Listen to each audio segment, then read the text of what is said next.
bakunzi twama dusanga ijambo ry'Imana mu kiganiro gihe c'impemburo ndabaramukije amahoro ya Kristo.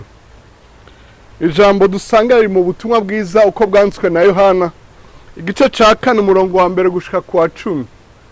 Yohana igice ca 4 umurongo wa mbere gushika ku wa 10 handitswe ngo Umwami Yesu amenye ko Abafarisayo bumvise ko aronka abigishwa benshi kandi abatiza benshi arusha Yohana, ariko Yesu ubwiwe siwe yabatiza barabigishwa biwe.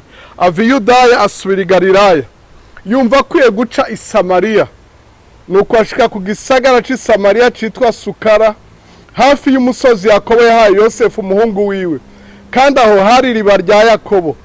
Yesu ananijwe n'urugendo apfa kwicara kw'iriba, hari nk'isaha 6.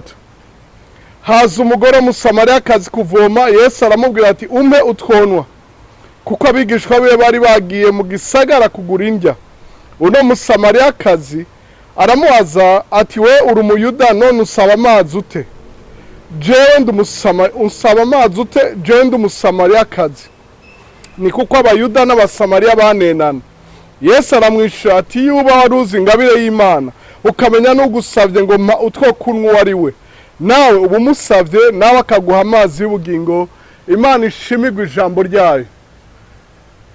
Bakunzi muriko muradukurikira, ijambo ngomba ko dusangira rihagaze kuri uyu murongo wa 6 ngo kandi aho hari iriba rya Yakobo. Yesu ananijwe n'urugendo apfa kwicara kw'iriba, hari nk'isaha 6. Ngomba ndakuremesha ndakubwira ngo hari igitangaza cunanijwe n'urugendo, curuhishijwe n'urugendo.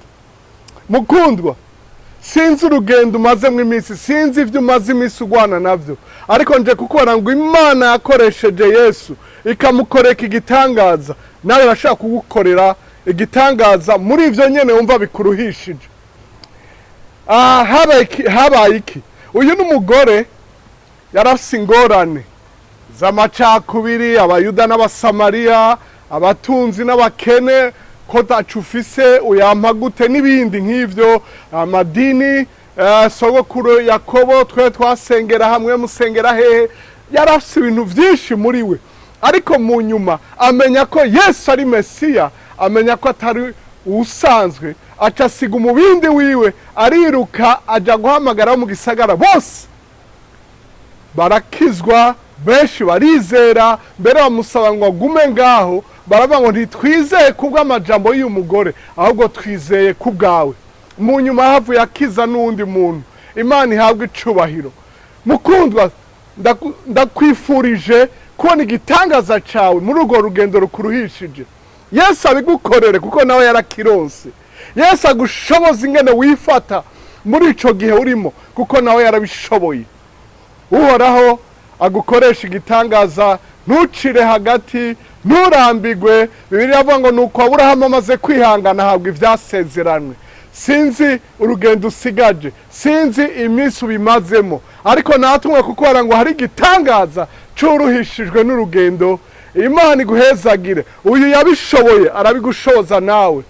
Aya mazi akuronse itoto muri urugendo, nawe ushobore kuvuga nka Yesu uce bugufi uti mpa amazi. Bamwe igituma bananirwa urugendo nuko badasaba ngo babafashe. Ubarire umugenzi uti mfasha ndarushe, ubarire umugenzi uti sengera ndakeneye amazi, ndakeneye gufashwa, ndakeneye impanuro, ndakeneye intererano. Imana iguhezagire, Imana igushitse kuri ico gitangaza. Ndakwifurije gusoma iki gice ca 4 gushaka ku murongo wa 45. Ugisome, niwashobora ugisome cose. Imana iguhezagire mu ijambo ryayo, Imana igukoresha ivy'ubuhizi, uronke igitangaza curuhishijwe n'urugendo. Urakoze kudutega yombi.